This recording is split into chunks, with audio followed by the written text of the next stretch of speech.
নমস্কার বন্ধুরা, বাংলার ইনভেস্টর ইউটিউব চ্যানেলে আপনাদের সকলকে স্বাগত জানাই। বাজারে একটা বড় নতুন আইপিও আসতে চলেছে। সেই আইপিওটা সম্বন্ধেই আজকে আলোচনা করব। যে আইপিওটা আসতে চলেছে সেটার নাম হলো অ্যাথার এনার্জি। প্রথমে আমরা দেখে নেব কোম্পানিটা কি কাজ করে, তারপর কোম্পানির যে আইপিও ডিটেলস সেগুলো দেখে নেব এবং শেষে এই নিয়ে আলোচনা করব যে এই কোম্পানিটার আইপিওতে অ্যাপ্লাই করা আপনার উচিত হবে কি হবে না। তো চলুন প্রথমেই দেখে নিই আইপিওটা কি টাইপের আইপিও। প্রথমেই দেখতে পাচ্ছেন এটি একটি মেন বোর্ড আইপিও, অর্থাৎ যেটি সরাসরি বিএসসি এবং এনএসসি তে লিস্টেড হবে, মানে কোনো এসএমই আইপিও নয়। এরপরে তিনি কোম্পানিটা কি কাজ করে এইখানে দেখতেই পাচ্ছেন। কোম্পানিটা এই যে ইলেকট্রিক স্কুটি হয় এগুলো তৈরি করে থাকে। কোম্পানির যে বিভিন্ন স্কুটির মডেল আছে সেইগুলো এই যে দেখতে পাচ্ছেন অ্যাথার 450 এই ব্র্যান্ডের আন্ডারে, এবং এইখানে যে দেখতে পাচ্ছেন রিস্টার এই ব্র্যান্ডের আন্ডারে তৈরি করে থাকে। এছাড়া কোম্পানির ইলেকট্রিক বাইক তৈরির জন্য যে ব্যাটারি লাগে সেটা 870 এই ব্র্যান্ডের আন্ডারে তৈরি হয়।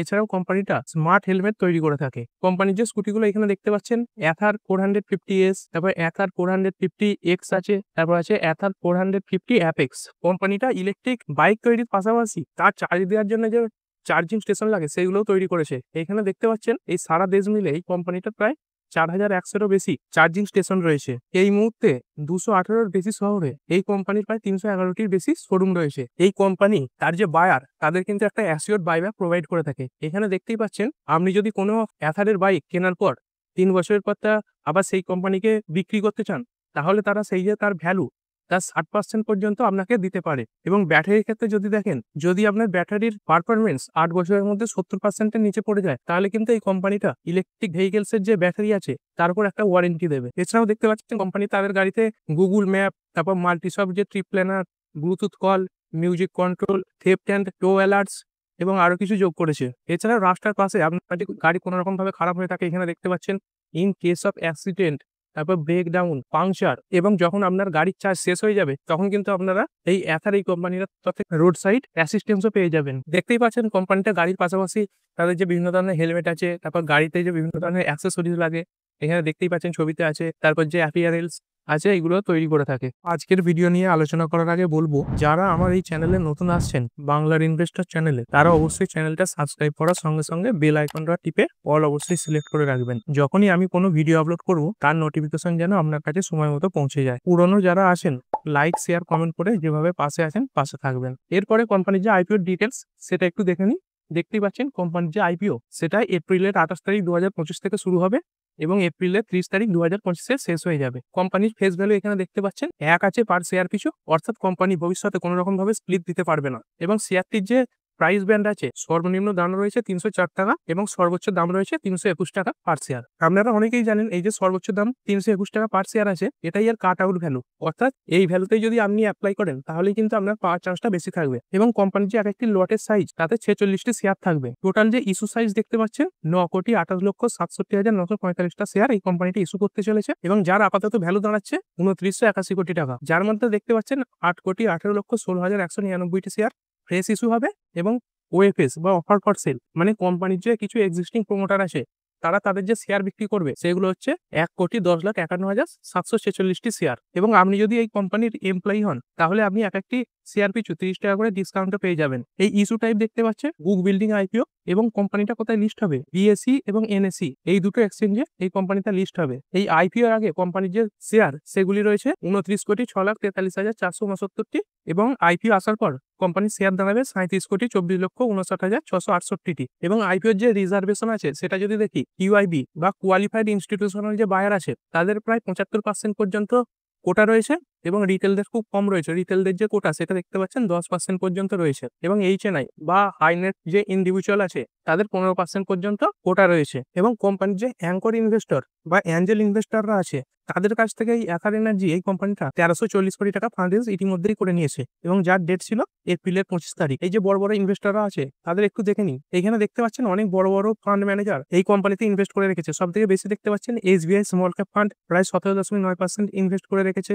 তারপর SBI Magnum children benefit fund এটা 5.2% ইনভেস্ট করে রেখেছে। তারপর জাপানের একটি ব্যাংক দেখতে পাচ্ছেন যে কাস্টডি ব্যাংক আছে সেটা 6.7% ইনভেস্ট করে রেখেছে। তারপর আদিত্য বিড়লা যে সানলাইফ ট্রাস্টি প্রাইভেট লিমিটেড আছে সেটা 12.4% ইনভেস্ট করেছে। তারপর দেখতে পাচ্ছেন আবুধাবি ইনভেস্টমেন্ট অথরিটি 7.5% ইনভেস্ট করে রেখেছে। এখানে দেখুন আইসিআই প্রুডেন্সিয়াল, তারপরে ICI Prudential flexi cap fund এরা প্রায় 3%-এর কাছাকাছি ইনভেস্ট করে রেখেছে। তারপর হংকং এর যে একটি ফান্ড আছে তারা 5.9% ইনভেস্ট করেছে। তারপর এখানে দেখুন মর্গান স্ট্যানলি যে আছে ইনভেস্টমেন্ট ফান্ড, তারা 0.8% ইনভেস্ট করেছে এবং মর্গান স্ট্যানলি যে ইন্ডিয়ার শাখা তারা 1.3% ইনভেস্ট করেছে। আদিত্য বিড়লা যে সান লাইফ ইন্স্যুরেন্স এরা 6% ইনভেস্ট করেছে এবং টাটা ইনভেস্টমেন্ট কর্পোরেশন লিমিটেড এরা 0.7% ইনভেস্ট করেছে। এই অ্যাঙ্কর ইনভেস্টরদের বিড ডেট ছিল 25 এপ্রিল 2025। এই অ্যাঙ্কর ইনভেস্টরদের 4,17,45,576 শেয়ার অফার করা হয়েছিল এবং যার মূল্য ছিল 1340 কোটি টাকা। আর যে অ্যাঙ্কর ইনভেস্টর এদের যে প্রথম 50% শেয়ারের লক ইন পিরিয়ড থাকবে 30 দিনের, সেটার ডেট দাঁড়াচ্ছে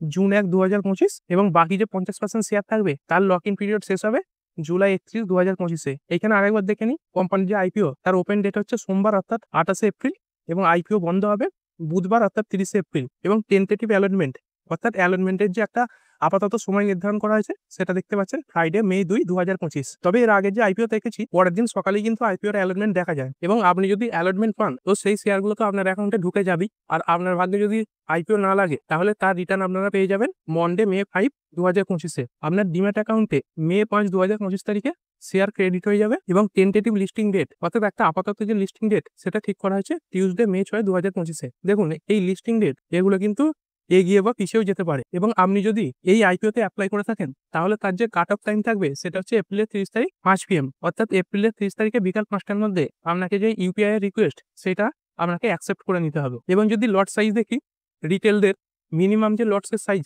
সেগুলো থাকে সাধারণত 15,000 টাকার নিচে। এইখানেও দেখতে পাচ্ছেন একটি লটে 46টি শেয়ার থাকবে যার মূল্য 14,766 টাকা এবং রিটেলার যে ম্যাক্স 13টি লট থাকবে তার মূল্য 1,91,958 টাকা। এরপরে যদি বড় বড় ইনভেস্টর দেখি স্মল HNI এদের 2 লাখের উপরে থাকবে 14টা লট যেখানে 644টি শেয়ার থাকবে যার মূল্য দাঁড়াবে 2,06,724 টাকা। আর স্মল HNI দের যে ম্যাক্স তাতে 700টি লট থাকবে যাতে 3,082টি শেয়ার থাকবে এবং যার মূল্য দাঁড়াবে 10 লাখের কম অর্থাৎ 9,89,322 টাকা। বিগ যে HNI তাদের মিনিমাম যে লটের সাইজ সেটা থাকবে 68টি যাতে 3,128টি শেয়ার থাকবে যার মূল্য দাঁড়াবে 10,04,088 টাকা। বাজারে আইপিও আসার আগে কোম্পানির যে প্রমোটার আছে তাদের কাছে 54.61% শেয়ার আছে এবং আইপিও আসার পর এই শেয়ার হোল্ডিং দাঁড়াবে 42.09%। এরপরে দেখে নিই কোম্পানিটি কি কাজ করে। এখানে তো দেখতেই পাচ্ছেন কোম্পানিটি 2013 সালে প্রতিষ্ঠিত হয়েছে। এই কোম্পানিটা কি কাজ করে, ইলেকট্রিক যে টু হুইলার আছে সেগুলো তৈরি করে থাকে। এই ইলেকট্রিক টু হুইলারের ডিজাইন, তারপর ডেভেলপমেন্ট, তারপর যে ইলেকট্রিক স্কুটারের হাউস অ্যাসেম্বলি আছে, ব্যাটারি প্যাক আছে, চার্জিং ইনফ্রাস্ট্রাকচার আছে এবং এদের সাপোর্টে যে বিভিন্ন ধরনের সফটওয়্যার সিস্টেম লাগে সেগুলো এই কোম্পানিটা তৈরি করে থাকে। এই কোম্পানির মূলত ফোকাস কি, EV manufacturer with focus on product এবং টেকনোলজি ডেভেলপমেন্ট, এতে এই কোম্পানির মেন ফোকাস রয়েছে। কোম্পানি ডিসেম্বর 31, 2024 পর্যন্ত লাস্ট যে 3টে কোয়ার্টার তাতে 1,07,943টি ইলেকট্রিক টু হুইলার সেল করেছিল এবং ফিসকাল ইয়ার 2024-এ দেখতে পাচ্ছেন 1,09,577টি ইলেকট্রিক টু হুইলার বিক্রি করেছে। আর ডিসেম্বর 31, 2024 পর্যন্ত যে ডেটা বেরিয়েছে সেখানে কোম্পানির কাছে 265টি এক্সপিরিয়েন্স সেন্টার রয়েছে এবং 233টি সার্ভিস সেন্টার রয়েছে ইন্ডিয়ার মধ্যে। এছাড়া 5টা এক্সপিরিয়েন্স সেন্টার এবং 4টে সার্ভিস সেন্টার রয়েছে নেপালে আর 10টা এক্সপিরিয়েন্স সেন্টার এবং একটা সার্ভিস সেন্টার রয়েছে শ্রীলঙ্কাতে। কোম্পানির যে প্রোডাক্ট ইকোসিস্টেম সেখানে ফাস্ট চার্জিং স্টেশন রয়েছে। কোম্পানির যে মূল ম্যানুফ্যাকচারিং ইউনিট সেটা রয়েছে তামিলনাড়ুতে যার নাম হচ্ছে হোসার ফ্যাক্টরি। এই যে ফ্যাক্টরির ক্যাপাসিটি রয়েছে বছরে 4,20,000টি ইলেকট্রিক টু হুইলার তৈরি করা এবং 3,79,800টি ব্যাটারি প্যাক তৈরি করা। রিসেন্ট যে রিপোর্ট অনুযায়ী এই কোম্পানির কাছে 303টি রেজিস্টার্ড ট্রেডমার্ক রয়েছে, 201টি রেজিস্টার্ড ডিজাইন রয়েছে এবং 45টি রেজিস্টার্ড পেটেন্ট রয়েছে। এছাড়াও আরও অনেক ট্রেডমার্ক, ডিজাইন এবং পেটেন্ট অ্যাপ্লিকেশন পেন্ডিং হয়ে পড়ে রয়েছে। কোম্পানির যে 4টি মূল পিলার সেগুলো একটু দেখে নিন। এখানে দেখতে পাচ্ছেন ভার্টিক্যালি ইন্টিগ্রেটেড ডিজাইন এবং ইঞ্জিনিয়ারিং, তারপর সফটওয়্যার বেসড যে প্রোডাক্ট ইকোসিস্টেম সেইটা, প্রিমিয়াম মার্কেট পজিশনিং এবং ক্যাপিটাল এফিসিয়েন্ট অপারেশন। মার্চ 31, 2024-এর রিপোর্ট অনুযায়ী কোম্পানির কাছে 2,454টি এমপ্লয়ি রয়েছে যার মধ্যে 1,498 অনরোল এমপ্লয়ি রয়েছে এবং 996 জন ওভারঅল স্টাফ রয়েছে। এরপর কোম্পানির ফাইন্যান্স একটু দেখে নেবো। এখানে দেখতেই পাচ্ছেন 31 মার্চ 2022 পর্যন্ত, এটি 12 মাসের। তারপরে দেখুন 31 মার্চ 2023 পর্যন্ত, এটিও 12 মাসের। 31 মার্চ 2024 পর্যন্ত, এটাও 12 মাসের এবং 31 ডিসেম্বর 2024 এটা 9 মাসের। তো এখানে অ্যাসেট দেখতে পাচ্ছেন 816 কোটি ছিল, তারপরে হচ্ছে 1976 কোটি, তারপরে হচ্ছে 1913 কোটি এবং দেখুন এই যে অ্যাসেট এটা কিন্তু 9 মাসের না, এটা 12 মাসের, কারণ অ্যাসেট পর্যায়ক্রমে বাড়ে। তো কোম্পানির অ্যাসেট দেখতে পাচ্ছেন 2,172 কোটি। এবং যদি রেভিনিউ দেখি 2022-এ ছিল 413 কোটি, 2023-এ 1,801 কোটি, 2024-এ 1,789 কোটি এবং লাস্ট যে 9 মাসে কোম্পানির রেভিনিউ দেখতে পাচ্ছেন 1617 কোটি। ট্যাক্স ফ্যাক্স দেওয়ার পর কোম্পানির যে প্রফিট এখানে দেখুন -344.1 কোটি, মানে কোম্পানিটা লসে চলছে। তারপরে দেখুন -864.5 কোটি, তারপরে 1095.7 কোটি এবং লাস্ট 3টে কোয়ার্টারে কোম্পানির যে লস সেটা দাঁড়িয়েছে 577.9 কোটি। কোম্পানির যে নেট ওর্থ দেখতে পাচ্ছেন 224.9, তারপরে হচ্ছে 613.7 কোটি, তারপরে 545.9 কোটি, তারপরে 108 কোটি। কোম্পানির কাছে যে রিজার্ভ এবং সারপ্লাস রয়েছে সেটা দেখুন 224 কোটি, তারপরে 613 কোটি, তারপরে 545 কোটি, তারপরে হচ্ছে 104 কোটি। এবং কোম্পানির যে টোটাল ধার সেটাও দেখতে পাচ্ছেন 298 কোটি, সেটা বেড়ে হয়েছে 485.2 কোটি, তারপরে 314 কোটি, তারপরে আরো বেড়ে হয়েছে 521 কোটি। কোম্পানিটার যে মার্কেট ক্যাপ সেটা দেখতে পাচ্ছেন 11,955.9 কোটি। কোম্পানির যে রিটার্ন অন নেট ওর্থ সেটা দেখতে পাচ্ছেন -194%, মানে কোম্পানির যে রিটার্ন সেটা মাইনাসে চলছে। এবং কোম্পানির যে ইপিএস সেটাও দেখতে পাচ্ছেন আর্নিং পার শেয়ার সেটাও মাইনাসে রয়েছে। এরপর কোম্পানিটা যে আইপিও আনছে, বাজার থেকে টাকা তুলছে, সেই টাকাগুলো কোম্পানি কি কি কাজে ব্যবহার করবে সেগুলো এখানে কোম্পানি জানিয়েছে। এখানে প্রথম যেটা করবে সেটা দেখতে পাচ্ছেন ইলেকট্রিক 2 হুইলার ফ্যাক্টরি তৈরি করবে একটা মহারাষ্ট্রে। তার 2 নম্বর দেখতে পাচ্ছেন রিপেমেন্ট বা prepayment in full or part of certain borrowing avail by the company, মানে কোম্পানি যে বাজার থেকে কিছু ধার নিয়েছে তার কিছুটা অংশ বা পুরোপুরি অংশ কোম্পানিটা পেমেন্ট করবে। এবং তারপরে রিসার্চ এবং ডেভেলপমেন্ট সেক্টরে ইনভেস্ট করবে। মার্কেটিং যে ইনিশিয়েটিভ আছে সেইখানে কোম্পানিটা কিছু ইনভেস্ট করবে। এবং তারপরে 5 নম্বরে এখানে দিয়েছে জেনারেল কর্পোরেট পারপাস, মানে সাধারণ কিছু ব্যবহারের জন্য কোম্পানিটা ব্যবহার করবে। এরপরে চলুন দেখে নিই কোম্পানির আইপিওতে অ্যাপ্লাই করা উচিত হবে কি হবে না। সবথেকে প্রথম যে পজিটিভ পয়েন্টটা সেটা দেখতে পাচ্ছেন কোম্পানি নতুন একটি ফ্যাক্টরি খুলতে চলেছে মহারাষ্ট্রে, যার ফলে কোম্পানির উৎপাদন বাড়বে। তবে যদি নেগেটিভ পয়েন্টগুলো দেখি, কোম্পানি কিন্তু একটা বড় লস বারবারই পোস্ট করছে। এই মুহূর্তে কোম্পানির যে পিই সেটা নেগেটিভে চলছে এবং ডিসেম্বর 31, 2024 হিসেব অনুযায়ী কোম্পানির কাছে 1121 কোটি টাকারও বেশি ধার রয়েছে। এবং যদি পজিটিভ পয়েন্টে দেখি, এই কোম্পানি তাদের যে বাজারে প্রেজেন্ট সেটা বাড়িয়ে চলেছে। তবে যদি দেখেন ভবিষ্যতের হিসাব অনুযায়ী কিন্তু এই কোম্পানি একটা বড় পারফর্ম দিতে পারে। এই যে কোম্পানিটার আইপিও আসবে তাতে অ্যাপ্লাই করার পর আপনি কোথায় চেক করতে পারবেন, এখানে দেখতে পাচ্ছেন এদের যে রেজিস্টার রয়েছে সেটা রয়েছে লিঙ্ক ইন টাইম, অর্থাৎ আপনি এই লিঙ্ক ইন টাইমের ওয়েবসাইটে গিয়ে এই আইপিওর ডিটেলস সেটা চেক করতে পারবেন। এরপরে আরেকটু দেখে নিই যেটা পজিটিভ পয়েন্ট, এখানে কোম্পানির প্রোমোটার হোল্ডিংস এখানে দেখতেই পাচ্ছেন কোম্পানির কাছে টোটাল যে 51.80% শেয়ার রয়েছে তার মধ্যে 38.19% হিরো মোটোকর্প লিমিটেড এই কোম্পানিটার কাছে রয়েছে। মানে এত বড় একটি কোম্পানি এই এথার এনার্জির মতো ছোট কোম্পানিতে এত বড় টাকা ইনভেস্ট করে রেখেছে। সুতরাং এত বড় কোম্পানি যখন এই কোম্পানিতে ইনভেস্ট করে রেখেছে তো কিছু না কিছু পজিটিভ পয়েন্ট তো নিশ্চয়ই রয়েছে।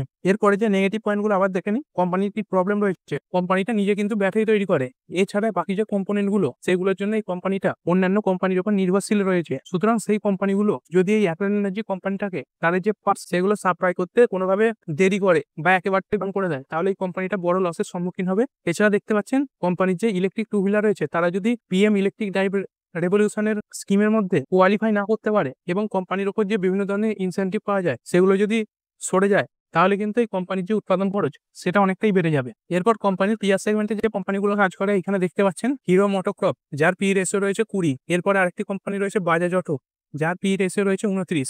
ওলা ইলেকট্রিক মোবিলিটি এবং টিভিএস মোটর এদের যে পি রেশিও সেটা চলছে 68 এবং তার তুলনায় এই যে আইচার মোটর এর পি চলছে 37। এরপর এই আইপিও এর যে জিএমপি চলছে সেটা একটু দেখে নেবো।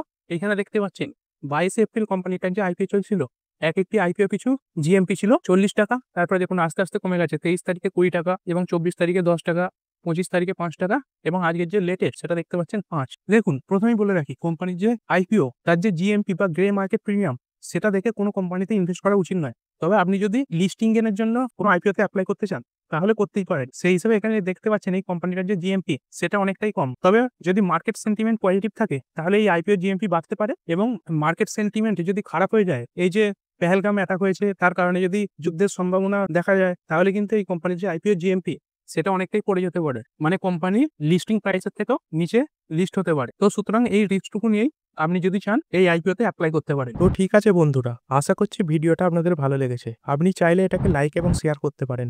আর শেয়ার মার্কেট সংক্রান্ত ডেইলি নিউজ আপডেট পেতে চ্যানেলটা সাবস্ক্রাইব করে রাখবেন এবং পাশে থাকা বেল আইকনটি টিপে অল অবশ্যই সিলেক্ট করে রাখবেন, যাতে পরবর্তী ভিডিওর নোটিফিকেশন আপনার কাছে সময় মতো পৌঁছে যায়। আর হ্যাঁ, ভিডিওটি শুধুমাত্র ইনফরমেশন এবং এডুকেশনাল পারপাসের জন্য বানানো হয়েছে। আমি সেবি রেজিস্টার্ড নই, তাই কোনো প্রকার শেয়ারে কোনো প্রকার বাই, সেল, হোল্ড বা অ্যাভারেজ করার কোনো সিদ্ধান্ত নেওয়ার আগে আপনার যে ফাইন্যান্সিয়াল অ্যাডভাইজার আছে তার সঙ্গে অবশ্যই আলোচনা করবেন। দেখা হচ্ছে পরের ভিডিওতে। ধন্যবাদ।